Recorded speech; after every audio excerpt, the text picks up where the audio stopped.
Сайн байцгаана уу та бүхэний өдрийн мэндийг хүргэе. Өнөөдөр хоёулаа Японы улсын шинжилгээ ухааны технологийн агентлагийн Sakura шинжилгээ ухааны хөтөлбөрийн талаар ярилцсан. За тэгээд Эмзэн шинжилгээ ухааны их сургууль нь энэхүү хөтөлбөрт 2 дахь жилдээ болж шалгараад.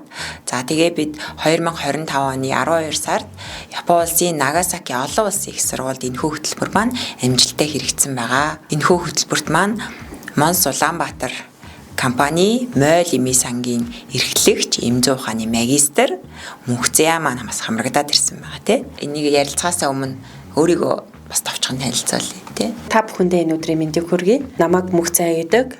Би Монс Мойл салбарт эрхлэгчээр ажилладаг. Тэгээд ер нь бол Монс Улаанбаатар компанид бол 13 дахь жилдээ ажиллаж байна. Sakura Science хөтөлбөрийн тухайд гэх юм бол багахан танилцуулга өгөхөд бол уг хөтөлбөр маань одоо Японы улсын засгийн газрын тэтгэлэгтээ явагддаг юм шинжилгээ ухааны чиглэлээр ажиллаж байгаа болон одоо залуу судлаач, оюутнууд, за мөн магистр, доктороор сурж байгаа хүмүүс зэрэг одоо бүхий л шинжилгээ ухаантай холбоотой ажил хийдэг, сурдаг хүмүүст зориулсан юм хөтөлбөр байгаа. Туршлага солилцох хөтөлбөр байгаа. За энэ хөтөлбөрийн хүрээнд бол 25 оны 12 сард бол 7 хоногийн хугацаатай хамрагдаад ирсэн байгаа. Мөнхзэя маань өмнө Японы улс руу аяллаар ч юм уу сурахаар ер нь бол явж ирсэн үү? Японы улс руу явж байгаагүй. Тийм. Анх удаа явсан. Японы улс гэл тэнгуут ингээд амар аниматай ингээл нэх өндөр ягаад ч юм барилгатай ингээл энэ тэндээс нөгөө нэг анимашн 3D гарч ирээл ингээл аваад орч мордог. Яг тийм сэтгэлтэй хоцсон байхгүй юу? Ер нь тийм бахал гэж бодож ирсэн. Одоо бид нар яг шинжилгээ ухааны хөгжил гэдэг бас эргээд нөгөө манад ч бас тийм сайн хөгжил байхгүй ш. Тиймэр л ер нь төсөөлд юм байна. Тэгээ очиод үзэхээр бас ингээд шал хөр маш энгийн, тайван одоо тийм амар өндөр барилга тийм амар юм байхгүй мөртлөө техник технологийн хөгжил гэдэг юм хаана яваад байна гэхээр тэр цаад шинжлэх ухаан руугаа. Ингээ гаднаас нь харахад энгийн байгаа байгууламж дотор байгаа тэр судалгаа хийж байгаа технологи өөрөө ямар өндөр технологи бэ гэдэг тэрэндээ ер нь бол хөгжил нь байд юм байна гэдгийг явж ирсний дараа мэдсэ. Тийм.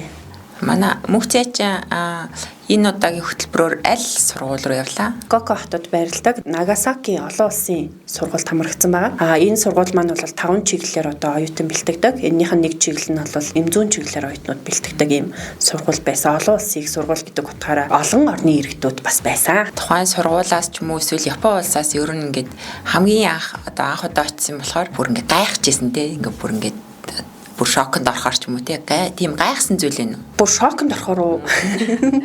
За яг надад гайх гэхээс илүү нэг хідэн зүйл бүр үнэхээр их таалагдсан. Тэр нь бол нэгдүгээрт хүмүүсийн өөрсдийн ухамсар хандлага гэдэг зүйл. Сургуулийн захиралтай болцоод ингээд бид нар чи аль нь захирал аль нь багш ингээд юу ч мэдэхгүй орж байгаа шүү дээ. Тэгээд орсон чи үүдэнд нэг өвөө загцсан ингээд бид нар хаалган голгож өгөөдсөн аахгүй юу. Тэгэхээр нэг хаалгач юм бахтай гэж бодоод ингээд тэгэл ингээд ороод ийсэн чи нөгөөх нь бүр сургуулийнхын захирал нь ингээд тэг зочтой хүндлээд өөрөө ингээд босоод бид нарт ингээд хаалгаан голгож өгж байгаа тэр хандлага гэдэг бол өөрөө үнэхээр гайхамшигтай зүйл. Хоёрдугаарт гэвэл бас хинт ч гай болохгүй одоо нөгөө хинт ч түүх болохгүй энгийн амьдрах гэдэг зүйл бас Японд ажиглагдсан. Одоо сүүлийн үед гэсэн тэд номнуудад минималист одоо Японы юу гээл зөндөө тийм юмнууд яг тэр нь амьдрал дээр бас их хэрэгждэг юм байлээ. Маш энгийн. Тэгтээ хинт харсан ойлгомжтой, хинт ч гай болохооргүй, түүх болохооргүй тийм зүйл бол тэнд үнэхээр байдгийн байлээ. Тэ. Тэр зан чанарууд, тэр одоо хүмүүсийн төлөвшөлж гэдэг юм уу хандлагыг бас Монгол улсдаа одоо өөрсдийнхөөс өдөр тутмын амьдралдаа хэрэгжүүлвэл бас Монгол орны маань хөгжилдөж гисэндээс чухал үүрэг гүйцэтгэх бах тийм бас юу гуулсаар хөгжихгүй байх, нусаар хөгжихгүй байх гэж цээжэд илдээд тахаа оронд бол эхлээд бид нар өөрсдөө яг тийм захын соёлд захын хүнд төв болохгүй тийм юмд бол эхлээд суралцчих хэрэгтэй юм байна. Ер нь яг харцсангоо одоо сүүлийн үед залуучууд гайгүй болсон л доо. Гэтэл ер нь бол масс нийтээр бас манайч бас лив үштэй тий. Энэсгээ хасч байгаа.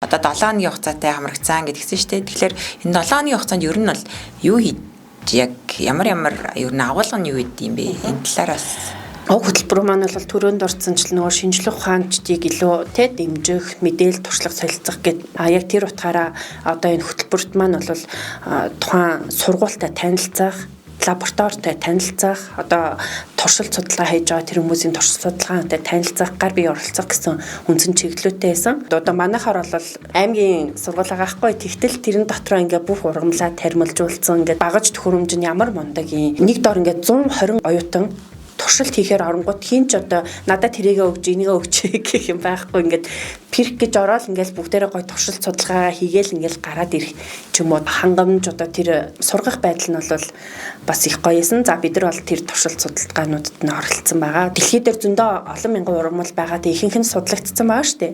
Тэнгүүд одоо тухайн сургуулийн юм одоо бидрийг удирж байгаа багш маань бол илүү нөгөө далаа ер нь бол сар далаа хоёрын аль нь илүү судлагдсан байвал сар гэж угаасаа одоо хүн болгол мэдж байгаа. Тэгээ далаа маш бага судлагдсан.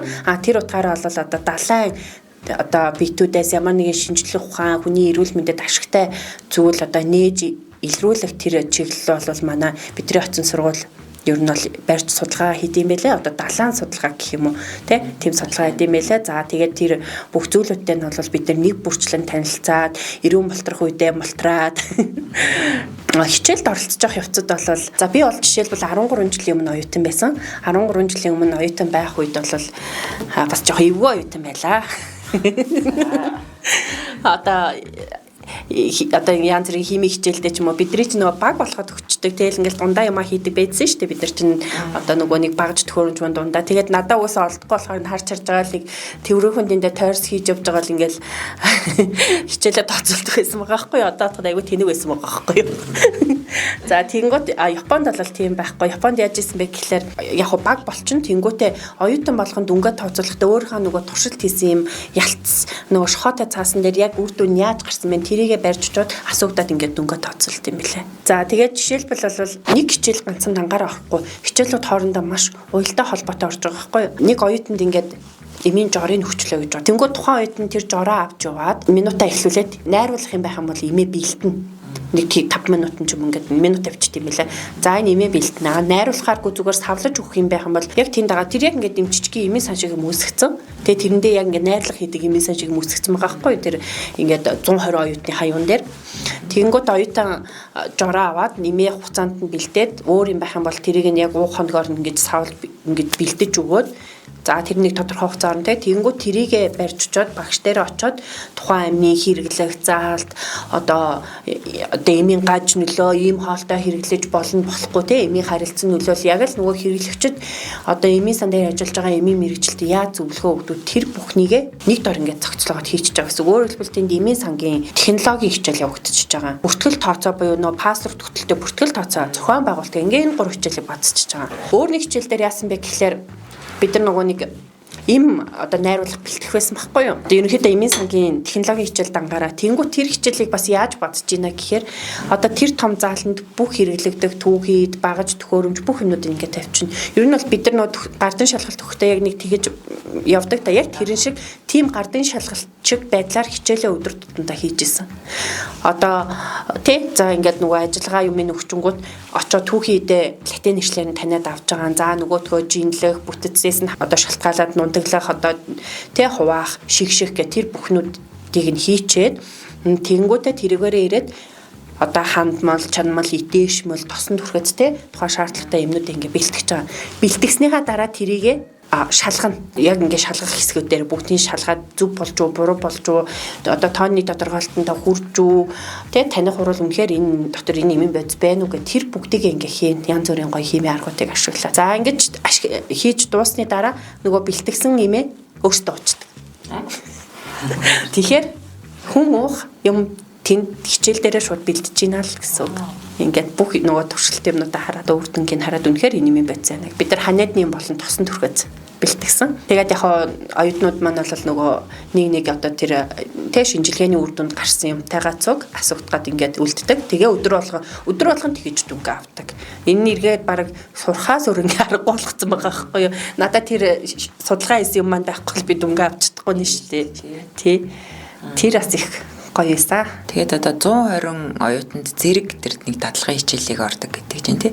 Тэгэхээр бас цаашлаад цаг хугацаа тэгээд одоо нөгөө багшийн тэр ачаалал гэд тэрийг яаж зохицуулт юм бол Одоо тэнд болохоор хоёр багш яг тэр бидний суусан хичээл дээр бол хоёр багш байсан. Нэг нь бол эмийн сангийн одоо технологийн багш, нөгөөх нь болохоор эмийн химийн багш байгаа байхгүй юу. Тэнгүүтээ тэнд байгаа хоёр одоо нөгөө тэр хэсэг оюутнуудад тэр хоёр багш одоо бид нар чинь түрүү хоёр хичээл эмийн химийн хичээл болон цагийн технологи хоёулыг нь хийцэнгээд бадцсан гэж яриадсан шүү дээ. Ингээд тэр оюутнуудад нэгтгэхэд орцсон. Тэнгүүт яг л нөгөө нэг энэ бэлтгэхээс ахуулаад шалгах хүртэл юмыг тэнд байгаа оюутнууд ямар цаг хугацаа алдалгүй яад гэвэл бүр ингээд тоног төхөөрөмж бүх юм хангалттай байгаа байхгүй ингээд оюутан болгон өөрийн гэсэн 10 хэдэн ингээд 3 шил өөрийн гэсэн юм бүх юмнуудыг пледик бүх юмнуудыг тавьсан байгаа байхгүй юу 120 оюутанд 2 багш гэхлээр ер нь бол яг дадлагын хичээл дээр бол ер нь багтахаар сонсогдож байна те ер нь уул нь тийм ингээд нэг боломжгүй бараг 15 оюутанд нэг багш гэдэг юм уу тэгэл нэг багш байгаад ах чинь тэр юм нь хаана байна энэ нь ингэчлээ гэл бас тиймэрхүү асуудал гарч шүү дээ тэнд ямар ч тийм байхгүй бүх юм маш ойлгомжтой энгийн ойлгомжтой хүн түүх болгож одоо ингээд стресс үүсгэхэргүй яг тийм зөндөө олон багт төхөөрөмж хин ч хаана юу байна гэж хайж хизээч яваагүй бүх юм ойлгомжтой бүр одоо бид нар чинь гадны оюутнууд байгаа шүү. Тэгэхээр бид нар харахад бид нар тэр юмнуудыг олоод юмаа хийж чадаад исэн гэдэг нь өөрөө тэр оюутнууд угаасаа ингээ бүр сурах ингээ бүр юмнуудыг бүр үнэхээр тултал нэгэд өгсөн байгаа байхгүй юу. Ер нь бол оюутнууд маань суралцж байгаа хугацаанд тэр юмнуудаа сурч авахгүй бол надад хэрэггүй гэж юусоо огт хайж болохгүй шүү. Яг л энэ Япон оюутнууд чиг яг ингээд сайхан тухайн суралцж байгаа хугацаанд бүх юм аваад үлдэх хэрэгтэй. Миний хувьд бол гинт огцом 35 наснаасаа дээшээ 30 амсаг сурсан байхгүй юу. Тэнгууд одоо ингээд би тэ Sakura Science явсны дараа илүү судалгаа бүр шинжилгээ хиймээр санагдаад байгаа байхгүй юу. Бүр ингээд миний дотор би хизээч ер нь тийм юм орохгүй даа гэд бодож итл ингээд яваад үзсэн чинь хүү хийм гоё юм байд юм уу? Ийм сонирхолтой байд юм уу? Би бол баг донтохоор шинжтэй юм байлээ шүү. Яг хийгээд хэлжүүл гэрмэртэй ярьж марахгүй сурж байгаа оюутнууд маань энэ надад ирээдүйд хэрэг болохгүй би эмийн санд л ажиллана би тэрэнд л ажиллана гэж юм барихгүй цаг хугацаанд тэр сурах ёстой бүх юмнуудаа цаг алдахгүй сураадаа би бол одоо бүр тэрэндээ үнэхээр харамсдаг нэгдүгээр курстэй тэр эрүүл физиологийн хичээлээ сайн үзэж яахгүй явда тий би тэнгууд ингээд дараа нь одоо эмгэг физиологи ойлгохгүй надаа яалчгүй би эрүүл физиологи одоо ингээд бүх номнуудаа дахиж шинээр авч судалж байгаа байхгүй юу тэгэхээр бүр тэрийг энд бүр зарим байж хэлье гэж бодоод бүр тий тэгэхээр ер нь ингээд Монголын эмзэн боловсролыг харахаар бас ингээд зөрүүтэй харагдаад байдаг л та одоо Японч тэр Европын улсууд ч тэр ингээд харахаар ерөөсөө ингээд шин нэм те ингээд хүн төрөлхтнийг эмчлэх шин нэм урьдчилан сэргийлэгч гэдэг юм уу те надад тэр шин нэм рүү чиглэсэн судалгаа за тэгээд мөн нөгөө яг тухайн байсад очиж үйлчлдэг гэх юм дандаа нэг тэр шин нэмийн технологиг улам илүү сайжруулсан дандаа юм шин нэмтэй холбоотой байдлаар ер нь хичээлүүд нь ч тэр сургалт нь ч тэр хийж байгаа судалгааны ажлууд нь ч гэсэн ер нь тийшээгээ тэр чиглэл рүү их чиглэсэн байт юм харагдчихжээ. Тэгэхээр яг ингээд манай Монголын эмзэн боловсролын хувьд болохоор бас жоохон судалгаа чиглэлээ жоохон орхигдуулаад илүү нөгөө практикч гэх юм уу те илүү эмийн сан эмзэн удирдлага зохион байгуулалт маркетингийн чиглэл рүү бас сургалт нь илүү өвчт юм уу гэж бас харагддаг л та. Тэгэхээр яг одоо мөхцөгийн маань хувьд болохоор 13 жилийн өмнө төгссөн гэдэг чинь тэгэхээр тэр үед ч гэсэндээ манай боловсролын одоо яг энэ эмзэн чиглэлийн хөтөлбөр бол илүү тэр практик руу чиглэсэн тийм байсан баг тий. Хэдийгээр ингээ мөхцөө маань бакалавра төгсөө ингээ магистра ингээ төгссөн шүү дээ тий. Тэгсэн ч гэсэн ингээд энэ хөтөлбөрт хамрагдаад бас ингээд шин юм судалгаа шин нэмний бас юм судалгаанд оролцоод ийм судалгааны ажил хийх бас ингээ хүсэл төрж гэн гэдэг чинь маш гоё сонсогдож байна. Тэгээд яг эмзүүчийн үед ер нь бол дэлхийн нийтэд эмзүүчийн яг үндсэн үүрэг нь юу гэх юм бол ерөөсөө л шин нэм гаргах. Тэгэхээр яг энэ дэлхийн чиг хандлага руу бас ингээд хүсэл тэмүүлж явж байгаад айгүй баяртай байна л та. Тэгээ энэ хөтөлбөр хамрагдсанаас айгүй баярлж байна.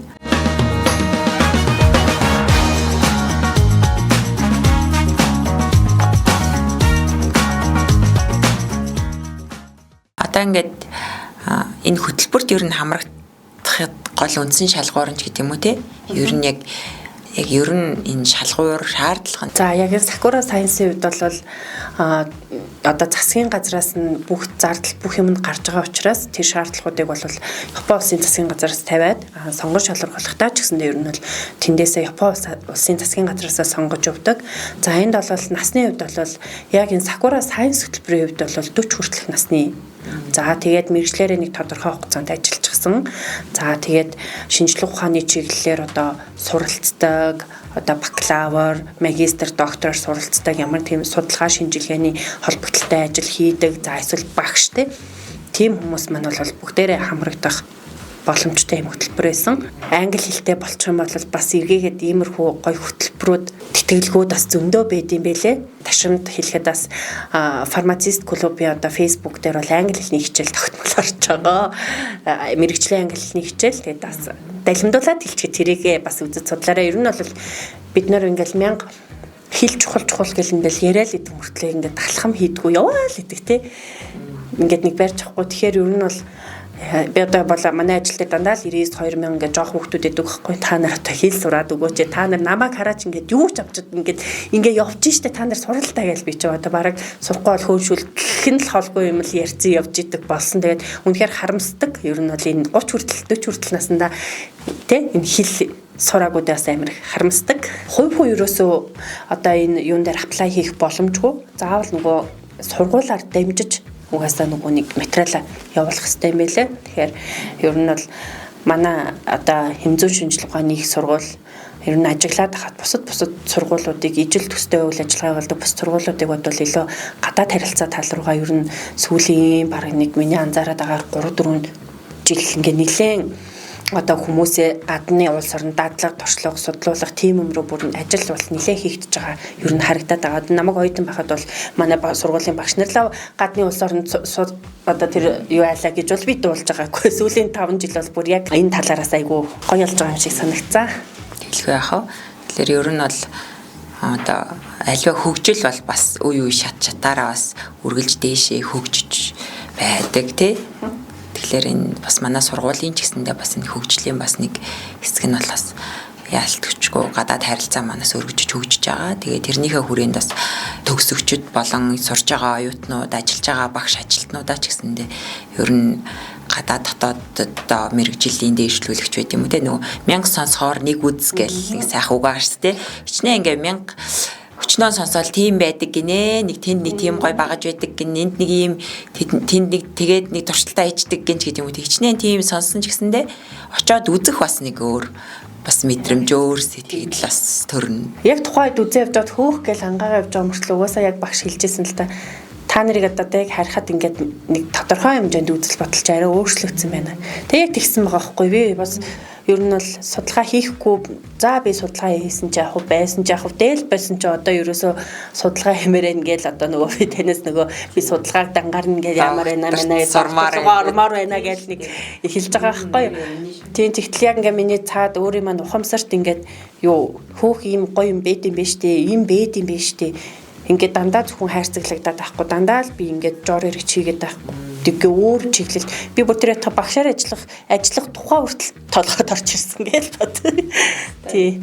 Тэгээд яг багшаар ажиллахын тулд өөрийгөө нэлээд бэлдэх шаардлагатай л да. Тэгэхээр ямар ч байсан доктортой сурмаар байна гэдэг байхгүй. Доктор болох нэ удахгүй. Мөвцөө маань одоо энэхүү хөтөлбөрт хамрагдаад хувь хүнийхээ хувьд бол ингээд докторт сурах сэтэл төрсөн байна. Судалгааны ажил бүр хиймээр санагдсан тий. Тэгэхээр за хувь хүнийхээ хувьд ингээд боловсролынхаа хувьд ингээд өсөж хөгжиж, дэвжиж ингээд судалгаа хий гэж бодсон байна. За тэгвэл одоо яг хийж байгаа ажлынхаа хувьд тий одоо мөвцөө маань эмийн сангийн эрхлэгч гэдэг албан тушаал дээр ажиллаж байгаа тий. Тэгэхээр яг энэ эмийн сан дээрээ энэхүү хөтөлбөрт хамрагдаад бас тодорхой хэмжээний бас яг эндээ нутагшуулъя, хэрэгжүүлъя гэсэн тийм зүйлүүд юу вэ? Гол ажилласан зүйл маань нөгөө ойлгомжтой энгийн гэд минималист байсан гэд хэлсэн шүү дээ. Энийг бол эмийн сан дээр бас хэрэгжүүлъя гэж ер нь бол хэрэгжүүлж эхэлсэн байгаа айл болох ингээд энэ тэнд байгаа ингээ олон тий ингээд өнгө алдгалсан юмнуудыг айл болох чигтлээд нэг дор хит олон ингээд нөгөө хэрэглэгчийн бодол санаа төөрөлтөхөр юм нэг дор байлахгүй гэдэг ч юм уу ингээ хинч харсан хэдэн ч насны хүн харсан тэр өө ийм юм байна энэ хэсэгт нэг юм тавьсан ингээ бүх юм нь ойлгомжтой байх тэр зүйлийг болвол нэгдүгээр төвшүүлье гэж бодсон хоёрдугаар тас одоо нөгөө Япончуудын хүмүүст төг удахгүй байх гэдэг зүйлийг бас ажилтнуудаа одоо тий яг хийх ёстой юм а тухайн хүн өөрийнхөө ямиг хийх ёстой. Би ингээд энэ би тэгээд энэ гэдэг зүйлийг мэдээч хүний амьдралд асуудал гаралгүй л яг хөө тэгтээ ер нь бас нэг байг тэгээд гэдэг хүмүүс байдаг да. Тийм юм бас огт байхлахгүй жоохон ер нь нилээн хүнд яг өөрөө л хийх ёстой маа хийн. Таны ажлыг хинж өгөхгүй та энэ ажлаа хийж аваад өөрөө цалингаа авч байгаа учраас хүнд бити өөрийнхөө юм ингэж төг болооч гэсэн тэр санааг бас оруулж өгье гэх одоо тэг шигтгэж өгье. Мэдээж хэрэг шинэ өөрчлөлтөнд бол хүмүүс дурггүй. Тэгтээ дасан зохицох тодорхой хугацаа хэрэгтэй. Ааж маажмаар багаар бас хэрэгжүүлээд эхэлсэн байгаа. Сансан юм маань болохоор нөгөө Японы хувьд болохоор айлын үүд одоо альва газрын үүд тэгээд 02 нь маш ингээд тэр хоёр л ер нь тэр байгууллагч байт юм уу тэр айлыг ингээд тодорхойлдог гэд. Тэгэхээр бас үүнийг бас байгууллага дээр бас яг энэ үүдний хэсэг 0 ерөөсө бусд нь бол ер нь бол их баг хамаагүй юм шиг те бас ийм энэ соёлыг ч гэдэг юм уу энэ зүйлийг бас ингээд хэрэгжүүлвэл бас зүгээр юм шиг бас санагдсан. Тэгэхээр бас яг манай Монголын хувьд болохоор 0-ийн асуудал бас хэцүү байдаг те. Ер нь бол яхаа одоо нөө эмийн санч хоёр нүүлчилгээний байгууллагууд бол ард иргэдэд бол 0-аа бол заавал хэрэглүүлэх ёстой. Тэгэнгүүт эргээд яадаг вэ гэхээр эмийн сан гэдэг маань өөрөө бас бид нэр ингээ халааттайгаа хүртэл 0 орж болдгоо штэ. Гадаа гарч болохгүй те. Өөрөө юм ариун чанартай байх хэрэгтэй гэдэг утгаараа. За тэгэнгүүт яхаа ер нь бол бид нар хүмүүсийг асуудалгүй оруулдаг л да. Тэгэхдээ нөгөө эргээд нөгөө ард иргэдээ маань ухамсар нь өөрөө айгүй хэцүү байгаа байхгүй ингээ гадуур матур нь бүр шээх нь байтхаа бүр ингээ хүндэрсэн за ингээ тэрийг ингээ цэвэрлээгүй тэгэл ингээ орхио гарчдаг.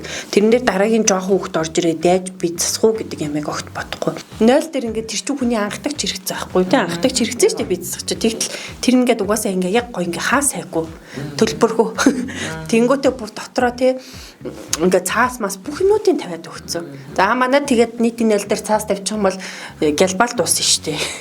Тэгэл ингээд сав мав бүх юмнуудыг тавиад өгсөн. За ингээд яг тэрийг иргэдэн өөртөө ингээд амар ухамсартай хэрэглээс урцсан байхгүй. Энд чинь зүгээр л амар энгийн юм дээр бүр тийм ялгаатай.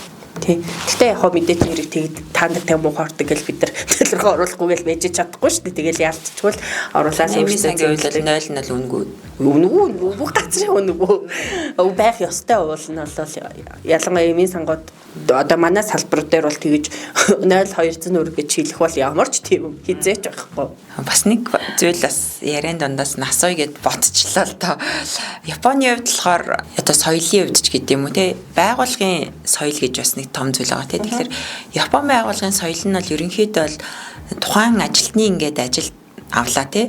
Тэгээд одоо яг нөгөө хичээлийн жил манад 9 сарын 1-ээс эхэлдэг шиг Японы хичээлийн жил бол 4 сарын 1-ээс эхэлдэг. Ажлын одоо байгууллагын одоо шинэ ажилд орох тэр үеийн ч гэсэндээ 4 сарын 1-ээс ер нь л дандаа эхлэн явдаг байхгүй. Тэгэхээр яг ингээд нэгэнтээ ажилд орсон ажилтнуудаа бол ер нь л хэр аргатай бол халаад явуулахыг боддоггүй. Тэгээд аль болохоор ингээ хөгжүүлээд, дэмжээд тий тэгээд одоо тэр хүн ямар асуудал байна, тэр хүн магадгүй ямар чадвар нь илүү сайн байна ч гэдэг юм уу тий тэрэн дээр нь тулгуурлаад магадгүй бид давуу талаа гаргасан тэр ажлыг хийлэхгүй магадгүй тэр хүн тохирохгүй ажлыг ингээд хийлгээд тэгээд ингээд элдвэр нь хилээд идэг ч юм уу тий эсвэл ингээд тохирохгүй байна гэдэг ч юм уу тий байгуулгын соёлын хувьд бол ерөнхийдөө нэг нийтлэг зүйл нь бол аль болохоор тэр хүнээ дэмжээд яг ямар ажлын байр нь тохирохоор байна. Яг тухайн газар нь ингээд байлгадаг. Тэгээд нэгэнтээ авсан ажилтнаа бол ер нь бол насан туршид нь бол ажилуулдаг гэж би сонсч байсан байхгүй. Энтэй ингээд харьцуулаад хараад танаа байгуулгын хувьд бол ер нь ямар вэ? Танаад яг тухайн салбарын хувьд ч юм уу те бас Монс групп за Монс Улаанбаатар компани тэр дундаа. За би одоо 13 дахь жилдээ ажиллаж байна гэж хэлж байгаа шүү дээ. Натаа зэрэг төгсөөд өөр газар мазар ажиллаж явцсан манай найзууд байгаа. Тэд нар 5 6 7 саяын жишээлбэл түрүү жил манай одоо манай компани орж ирж байгаа байхгүй юу. Тэгээ би мэдээж анханасаа Монстод сурцсан учраас ер нь бүх ажлын байр л ингэж тогтмол сургалт өгдөм байна. Зөвхөн эмийн мэргэжил гэхгүйгээр одоо хувь хүнийтэй софт скил руу чиглэсэн тэр одоо гоё сургалтуудыг ч гэсэндээ өгдөм байна. Сэтгэл зүйн сургалт өгдөм байна. Бүр тэр ятга те нөгөө арсны одоо надад ямар өнгө тохирох вэ гэдэг дээр хүртэл сургалт бид нар өгж байгаа байхгүй. Тэгээ би угаасаа л ер нь компаниуд тийм байд юм байх гэж бодсон байсан байхгүй юу. Тэгсэн чинь ингээл өөр газараас орж ирж байгаа манай найзууд эдрээс сухар хүүх юм Монс чи ямар гоё сургалт судлахаа. Сургалтыг ямар сайн өгд юм бэ? Сургалтыг бол манай Монс Group компани бол ер нь энэ ижил одоо төстэй үйл ажиллагаа явуулж байгаа компаниудаас хамгийн их ер нь бол ажилтнуудаа тэр сургалтыг өгч чаддаг газар юм байлаа. Ер нь ч ингээд би өөрийгөө бодоод үзэхэд ч гэсэндээ яалтчгүй ингээд тийм Монс ажилтсныхаа буйнаар зөндөө олон юм бас сурч авсан байгаа байхгүй юу. Одоо тэр та тийм энэ магистртаа сургалтаа хүртэл би одоо 6-аас дээш жил ажилласан учраас 5-аас дээш жил ажилласан учраас хөнгөлөлттэй нөхцлөөр сурч байгаа байхгүй юу. 50% гэдэг чинь бас нэлээд хэрэгтэй хөнгөлөлт шүү дээ. Тэгэл ажилласан жилээс шалтгаалаад ингээд явцдаг гэсэн. За ажилтан доктортой ажиллах тухайд за яг эмийн сангийн хувьд бол одоо нөгөө яг тохирох гэж хэлэхэд айгүй хэцүү байдаг. Яагаад гэвэл эмийн сан дээр ажиллаж байгаа хүмүүс дээр одоо яг одоо зөвхөн л нэг юм хийн гэсэн байхгүй олон төрлийн олон аашаа өртэй янз янзын хүмүүс орж ирж янз янзын байдал гаргадаг. Тэгэхээр яг одоо жишээлбэл би амар нээлттэй яриатай манай нөгөө ажилт ингээд амар даруухан байлаа гэж бодоод бид хоёрыг ингээд салгаад өөр ажил томилчих боломжгүй байгаа байхгүй юу. Яг л нөгөө хийж байгаа ажил нь өөрөө нэг учраас тэгээд тэр тал дээр бол бас манай компани яг энэ чиглэл рүү ч гэсэндээ бид нар сэтгэл зүйн сургалт сэтгэл зүйн бүр зөвлөгөө авах тий нэг ажилтан 3-4 цагийн юм зөвлөгөө авах хэрэгтэй байхгүй бид нар нэг жилд одоо зөндөө үнэтэй шүү дээ ерөн сэтгэл зүйчтэй ярилцсан гэдэг чинь тэнгуут тэрийг нь одоо ингээд Монст ажилласныхаа төлөө компаниас нь зардлыг гаргаад ингээд сэтгэл зүйчтэй хүртэл уулзуулж авах. Үнэхээр бидний ажил хүнд ёстой нэрээ өнөө маргаашгүй болцсон хүн ч орж ирдэг тий одоо нөгөө хамгаалт авах гэсэн юм хичээл нөгөөхөө тийм дунд гаал өөрөө бүтэрч унаад гарч байгаа жоохон хөвгдөж орж ирж байна. Тэгэхээр тэр чинь тэр үгцүүхгүй яс өөргөө нэг талаараа хамгаалж штэ тий гих мэтлээ яг ингээд нэг барьцгүй. Тэгээд ер нь бол орж ирж байгаа хүмүүсийн 70-80% нь ингээд мэдээж өвдөжөөл хинөөс та гоёо гэл нэг л явж байхгүй нь ойлгомжтой штэ. Яг ингээд тесрэхэд билээ ингээд бүм бөхшөг тий дотроо ингээд бид нар өөртөө бодоод үзэж гэсэн миний хүүхэд тэнд өвдсөн байхад би нэг энд ингээд сайхан за миний дүүгэл байхгүй нь ойлгомжтой шүү дээ. Тэгээд тэр хүний эргээгээд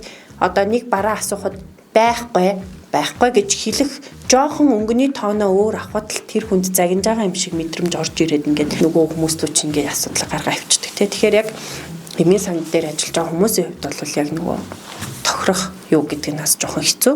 Магадгүй манай эмийн мэрэгчлэлч бас их гоё штэ олон сегментэд олон чиглэлд одоо шилжиж бодлоо тий. Би одоо жишээлбэл энэ 13 жил ажиллаж байгаа хугацаанд туслах ажилтан, жоор баригч, эрхлэгч, за тэгэл чанарын менежер, сургагч багш, дотоодын татаа авалтын менежер гих мэтчлэнгээр маш олон төрлийн юмнууд хийж үзсэн. Тэгэхээр бидний мэрэгжил бол ер нь хаашаа хүрэж болно. Яг одоо эмийн сангаас бусад тохиолдолд бол магадгүй тий би жишээлбэл амар тийм нээлттэй шинж чанартай байх юм бол намайг одоо илүү харилцагчийн менежер тал руугаа ч юм ингээд томилчих боломжтой. Илүү одоо нухацтай нэг тооцоолон бодох чадвар сайтай болвол тий илүү одоо нөгөө менежер одоо нөгөө даатгал хариуцсан менежер гэдэг ч юм уу ингээд тэгчих бол боломжтой. Эмийн сангийн ажиллаж байгаа хүмүүсийн нөхцөлд бол яг тэгж яхад бас жоохон хэцүү. Тэгтээ мэдээж эрг ээлжийг бүрдүүлэхдээ одоо нөгөө хоёр галцуугийн нэг ээлж болгоол арай дараахнуудыг бас салгаж хоёр ингэж байгаа л нөгөө хольж бүрдүүлэхийг бас яадаг. Японд бол яг бас яадаг юм мэдгүй. Тэгээд манай компани ч гэсэн ер нь ажилтнуудаа айл болох доктортой бөгөөд сургаж аваад ингээд сайхан байлгахыг хүсдэг. Тэгээд ер нь бас эмийн сангийн удирдлагаар ажиллаж авах хугацаанд бол чадвараас илүү хандлага их чухал юм байлээ. 1000 чадвартайгаад хандлагагүй бол явахгүй.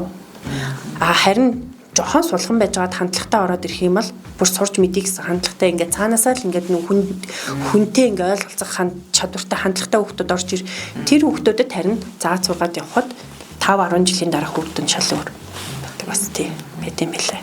Тэгэхээр маш сайхан сонсогдож байна л да. Ер нь бол бид нэр дайлангаа одоо монголчууд ч тийм ингээд биеэ өвдөж гин л гэл одоо ийм авч уугаал шинжилгээнд ороод ч юм уу тийм эмчлүүлээд тахаас биш сэтгэл зүгээ ер нь бол орхичихсан сэтгэл зүйн салбар бол их орхигдсон салбар шүү дээ тийм одооноос л ингээд нэг багаар одоо сэтгэл зүйд хэрэгтэй юм байна сэтгэл зүйчдэр очих хэрэгтэй юм байна гэл тийм магадгүй бид нэр сэтгэл зүйч дээр очихоос илүү одоо лам бөөдөр очдөг ч юм уу те нэг тиймэрхүү бас соёлтой байсан. Гэхдээ сүүлийн үед яг сэтгэл зүйч гээд ер нь бол сэтгэл зүгээ бид бас яг махан бишгээ анхаарах хэрэгтэй байна гэдгээс ойлгоод байгаа тий. Тэгэхээр танай компаниас ингээд энэ чиглэл рүү бас ажилтнуудаа ингээд бүр 4 цагийн сэтгэл зүйчтэй ярилцах цаг гаргаж ганцаарчлан зөвлөгөө авч ингэж уулзах цаг ойлгож ийн гэдэг бол маш үн цэнтэй бас том хөрөнгө оруулалт бас харагдаж байна.